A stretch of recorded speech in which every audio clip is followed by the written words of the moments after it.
নমস্কার, আমি শ্যামাপদ রায় বলছি আসাম থেকে। আজকের ভিডিওটা সম্পূর্ণ বাংলার মানুষের জন্যে।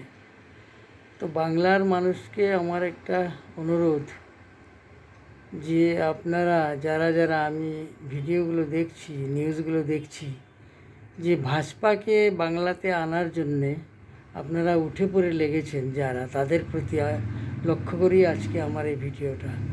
আপনারা ভুল করেও ও রাস্তায় পা দেবেন না। কিছু কিছু দেখে শিখতে চেষ্টা করুন। আপনাদের সামনেই বিহারে দেখেছেন, যখনই মিনিস্ট্রি গঠন হয়ে গেল তার পরের দিন থেকেই বুলডোজার চলল। আর বুলডোজার কার ঘরে চলল? যে গরিব মানুষগুলো বিজেপিকে এনেছিল ওদের ভালো হবে বলে, ওরাই বুলডোজার চালিয়ে দিল। আর আজ হাজার হাজার লোক রাস্তায় ঘুরছে।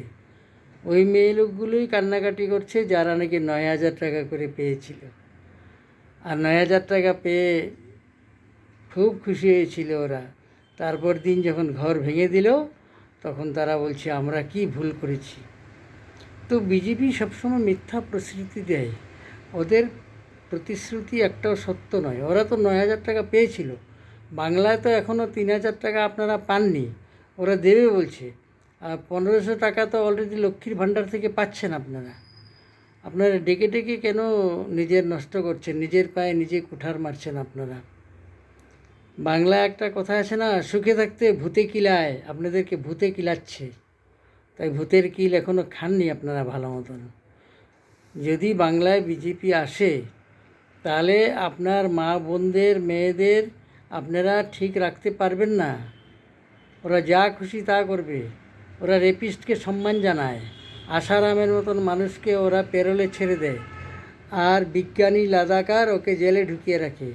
মহারাষ্ট্রে রেপিস্টদেরকে মালা পরানো হয়, আর পীড়িতাদেরকে ওদেরকে জেলে ঢুকিয়ে দেওয়া হয়। যাকে রেপ করা হয় তাকে, মেয়েকে, আর মেয়ের মা বাবা সবাইকে অ্যাক্সিডেন্ট করে গাড়ি দিয়ে মেরে ফেলা হয়। ওই পার্টি হলো বিজেপি।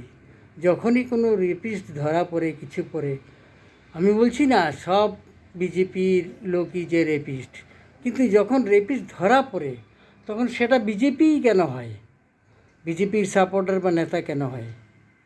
সঞ্জয় সিং আম আদমি পার্টির বিল আনতে চেয়েছিল পার্লামেন্টে, যে রেপিস্টদেরকে ফাঁসির সাজা দেওয়া হোক, এই আইনটা পাশ করা হোক। কিছুতেই আইন পাশ করছে না, কারণ 40 জন রেপিস্ট রয়েছে এমপি, যাদের বিরুদ্ধে কেস চলছে। ওদেরকে ফাঁসি দিতে হবে বা মৃত্যুদণ্ড দিতে হবে, তার ভয়ে ওরা পাশ করাচ্ছে না বিল। কাজেই বুঝতে পারছেন তো, এখন যেভাবে ফ্রিলি চলাফেরা করছেন, কিন্তু ওভাবে আপনারা আর আগামীতে করতে পারবেন না। আর বুলডোজার চালিয়ে যখন ঘরবাড়িগুলো ভেঙে দিবে না, ভাবছেন কি মাটি আর ঘুরিয়ে পাবেন আপনারা? সেটা তো পাবেনই না। সেটা আদানি বা আম্বানিকে বিক্রি করে দিবে আপনাদের জমি। আবার সেই কান্নাকাটি, তখন গিয়ে আপনারা থানায় কোর্টেও কিছু করতে পারবেন না, কারণ ওরা আইন মানে না, আদালত মানে না। তখন বলবে তুমি 3,000 টাকা নিয়েছো, ভোট দিয়েছো, তোমার বাড়িঘর ভেঙেছে, তো আমরা কী করব? কোর্টেও ওদের কথা শুনবে না। দেখতে পাচ্ছেন না, 90 লাখ লোকের নাম ভোটে কেটে দিল জ্ঞানেশ কুমার ইলেকশন কমিশনারের সঙ্গে হাত মিলিয়ে। রিটায়ার্ড জাজের নাম কাটা গেল, সুভাষচন্দ্রের ফ্যামিলির নাম কাটা গেল, অমর্ত্য সেনের নাম কাটা গেল। হ্যাঁ, ওরা কীভাবে নাম কাটছে দেখতে পাচ্ছেন তো। এই পার্টিকে আপনারা আমন্ত্রণ জানিয়ে আনছেন। কতটা ভুল করছেন আপনারা চিন্তা করেছেন? নিজের পায়ে নিজেই কুঠার মারবেন না। দেখে দেখে কিছুটা শিখুন। বিহার, এমপি, ইউপি সব জায়গায় বুলডোজার চালিয়ে গরিবদের ঘর ভেঙে দিচ্ছে। তখন আপনাকে কিন্তু কোনো বিজেপির নেতা এসে সাহায্য করবে না। সাহায্য চাইতে গেলে বলবে যে তুমি পয়সা নিয়েছো, তোমার ঘর ভেঙেছে, আইন মতে আমরা কী করব। তখন কিন্তু আর মমতা দিদি আপনাদেরকে বাঁচাতে পারবে না। কাজেই সুখে থাকতে ভূতে কিলায়, কথাটা মনে রাখবেন। আর আগামী দিনে দেখে দেখে কিছু শিখতে চেষ্টা করুন। এমনিতেই ওরা মিথ্যার প্রতিশ্রুতি দেয়।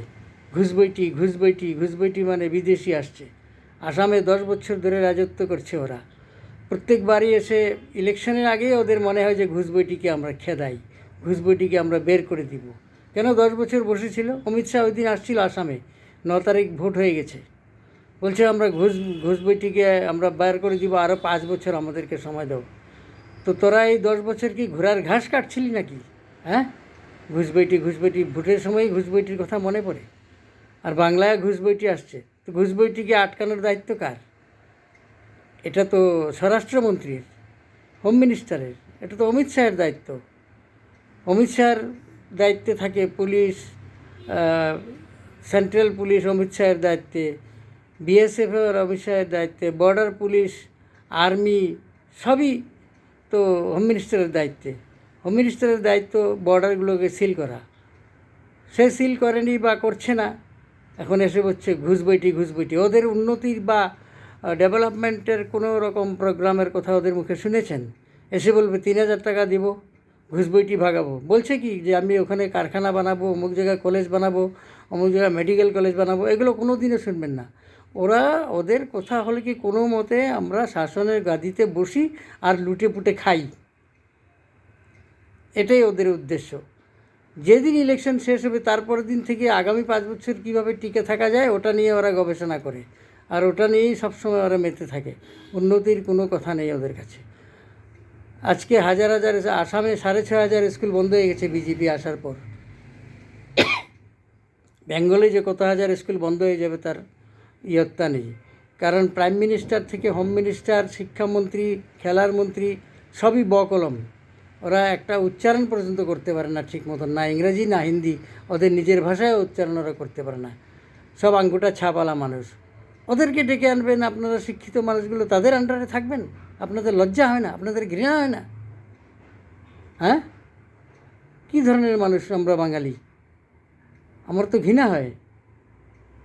ওই জন্যে বলছি যে শিক্ষিত মানুষের আন্ডারে থাকুন, এটা ভালো। অশিক্ষিত মানুষকে আপনারা প্রশ্রয় দিয়ে আনবেন তো সবাইকে অশিক্ষিত বানিয়ে দিবে ওরা। স্কুল কলেজগুলো বন্ধ করে দেয় কারণ ওরা শিক্ষা দীক্ষা জানে না। যদি মানুষ শিক্ষিত হয়ে যায় ওদের সব কথাতে আপত্তি করবে, ধরবে, তাই ওরা ভয়ে স্কুলগুলোকে বন্ধ করে দেয়। সারা ভারতবর্ষে 93,000 স্কুল বন্ধ হয়েছে, এটা আমার কথা নয়, এটা গভর্নমেন্ট রিপোর্ট। আসামেই শুধু 6,500 স্কুল বন্ধ হয়ে গেছে, সরকারি স্কুল। আর মিথ্যার প্রতিশ্রুতির তো অভাব নেই। ওদের বলছে 3,000 টাকা দেবে। 15 লাখ টাকা পেয়েছেন আপনারা? 15 লাখ টাকা দিয়েছেন না? 15 পয়সা আজ পর্যন্ত কারো অ্যাকাউন্টে দিতে পারেনি। হ্যাঁ, মিথ্যার প্রতিশ্রুতি। এবার বলছে 3,000 টাকা দেবে। বলছিল যে নোটবন্দি করলে আপনার আতঙ্কবাদী শেষ হয়ে যাবে। আতঙ্কবাদী তো আরও বাড়ছে। পুলওয়ামা কী করে হয়ে গেলো আক্রমণ? পেহেলগাম কী করে আক্রমণ হলো? ওখানে ঘুষবটি কোত্থেকে আসলো? ওখানে তো আর মমতা দিদি নেই না, তাহলে ওখানে কী করে আসলো ঘুষবইটি? তো ঘুষবইটি এগুলো ওদের একটা প্রচার। ওরা যে কোনো প্রকারে আপনাদেরকে ফুসলিয়ে মিথ্যা কথা বলে ওদের গাদিটা দখল করবে। দখল করে নিয়ে মা বোনদের ইজ্জত লুটবে। যেখানেই বিজেপির রাজত্ব, যেখানেই বিজেপির শাসন, ওখানেই র্যাব বেশি। অল ওভার ইন্ডিয়াতে যে সার্ভে হয়েছে তাতে দেখা গেছে র্যাব সবচেয়ে বিজেপি শাসিত রাজ্যগুলোতেই হয়েছে। কোথায়? বেঙ্গল তো হয়নি, এটা তো বেঙ্গলের রিপোর্টে তো নেই ওটা। হ্যাঁ, আজকে যেভাবে আপনারা সারা রাত্র ঘুরে বেড়াচ্ছেন, সিনেমা দেখে, থিয়েটার দেখে আসছেন, আপনারা কি ভাবেন যে মেয়ে বোন নিয়ে বা বৌদিদেরকে নিয়ে, মাকে নিয়ে রাস্তা দিয়ে চলাফেরা করতে পারবেন আপনারা ফ্রিলি? কোনো দিনও পারবেন না আপনারা। বিজেপি আসলে সব ঠান্ডা হয়ে যাবে এগুলো। কাজেই সময় থাকতে আপনারা বুঝে নিন, আগামীতে আপনাদের ইলেকশন আছে। আমি আপনাদেরকে আবার একবার অনুরোধ করছি, ভেবেচিন্তে ভোটটা দিন। বিজেপিকে যেন আসতে না দিন। নিজের পায়ে নিজে কুঠার মারবেন না। সুখে থাকতে ভূতে কিলায়, কথাটা মনে রেখে তারপরে আপনারা ভোট দিন। আর যদি একবার বিজেপিকে আপনি আনেন, তারা আপনারা ঘরবাড়ি যাবে, সব যাবে, কেন্দ্রে কেটে কোনো লাভ হবে না। আর এক নেতা তো ওই দিন বলেই দিয়েছে যে আমরা বুলডোজার সব থানায় থানায় জমা রাখবো। হ্যাঁ, থুতু ছিটাচ্ছে গায়ে শাসনে আসার আগেই। তো শাসনে আসলে কী হবে বুঝতে পারছেন? আপনারা মেয়ে লোকরা খুব লাফাচ্ছেন, 3,000 দিবে বলছে, দেয়তি না। 15 লাখ টাকা দিয়েছে নাকি? দিল্লিতে 2,500 টাকা দিবে বলছিল, দিয়েছে নাকি? ঘর বাড়ি ভেঙে চুরমার। বাংলায় মন্দির একটাও থাকবে না, সব ভেঙে চুরমার করে দিবে। 1400 বছরের পুরানা মন্দির ভেঙে দিল্লিতে আরএসএসের পার্কিং প্লেস বানিয়েছে। 1250 বছরের পুরানা মন্দির, জৈন মন্দির মহারাষ্ট্রে ভেঙে দিয়েছে। কাশিতে দুনিয়ার মন্দির ভেঙে দিয়েছে। ওদের কাছে হিন্দু, মুসলমান, শিখ, ইসাই কিছুই নেই। ওদের শুধু চাই সিংহাসন আর লুটে পুটে খাও। আজকে বাংলার যে একটা সম্প্রীতি আছে, যে বাংলায় হিন্দু, মুসলমান, বাঙালি, হিন্দিভাষী, মারোয়ারি, গুজরাটি সব মিলেমিশে একসঙ্গে আছে। কত সুন্দর, কোনো রায়ট নেই, কোনো ঝামেলা নাই, কিছু নেই। কিন্তু বিজেপি যখনই এখানে যদি আসে, যদি আপনারা নিয়ে আসেন, দুর্ভাগ্যবশত যদি কোনো রকম বিজেপিকে ওখানে শাসনে বসে, তাহলে দেখবেন এখানে ভাষা আন্দোলন হয়ে যাবে। ওখানে ভাষাভাষী নিয়ে মারামারি, কাটাকাটি, রায়ট হবে। ধর্ম নিয়ে রায়ট হবে, হিন্দু মুসলমানের রায়ট হবে, বাঙালি অবাঙালির সঙ্গে রায়ট হবে। এগুলো তো এখন নেই, সব একসঙ্গে ভাই বন্ধুর মতো মিলে আছেন। এটা কিন্তু আর থাকবে না, বাংলার অস্তিত্ব কিন্তু শেষ হয়ে যাবে। এমনিতেও বিজেপি কিন্তু বাঙালিকে দেখতে পারে না। যে বাঙালি দেশ স্বাধীন করলো, ব্রিটিশকে ভাগিয়ে দিল, ওরা আজকে বিজেপিকে ভাগাতে পারবে না? নিশ্চয়ই পারবে। তো আমি বাংলার মা বোনদের, ভাইদের, দাদা দিদি সবাইকে আমি রিকোয়েস্ট করছি, যারা আপনারা ভাবছেন যে পরিবর্তন করবেন, পরিবর্তন করতে গেলে কিন্তু মুশকিল হবে আপনাদের। নিজের পায়ে নিজে কুঠার মারবেন। কাজে ভোটটা দেওয়ার আগে একবার চিন্তা করবেন, আমরা কাকে ভোট দিচ্ছি। আমরা কিন্তু ভুল করছি। কাজে এটা বিহারের কথাটা মনে করবেন আপনারা। তো আপনাদের কাছে এটাই অনুরোধ থাকলো, যে কোনো প্রকারে আপনারা বিজেপিকে ভোট দেবেন না, এই কথা বলে আমি শেষ করলাম। আর যদি আমার ভিডিওটা ভালো লাগে আপনাদের, যথেষ্ট পরিমাণে আপনারা প্রচার করুন আর বারে বারে শুনুন আমি কি বলেছি। আমি কিন্তু আসাম থেকে বলছি। কেন বলছি? আমি আসাম থেকে মাঝে মাঝে আমি আসি বাংলায়, এসে ঘুরিয়ে বেরিয়ে যাই। রাত্রে 12টা 1টা পর্যন্ত রাস্তায় হেঁটেও বেড়াই, আমি ঘুরে বেড়াই।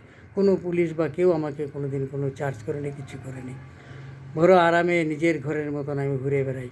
আমার মনে হয় না আর আগামী দিনে এই জিনিসটা পারা যাবে বলে। লুটতরাজও আরম্ভ হয়ে যাবে, রাস্তায় ঘাটে ছিনতাইকারী সব চলবে। বিজেপি এমন একটা পার্টি যেখানে ভোট চোর থেকে আরম্ভ করে সব চোরই আছে, রেপিস্ট তো ভর্তি। কাজে মা বোনদের কথা চিন্তা করে হলেও একবার আপনারা ভুলে যান বিজেপির নামটা। এই কথা বলে আমার ভিডিও শেষ করলাম। নমস্কার।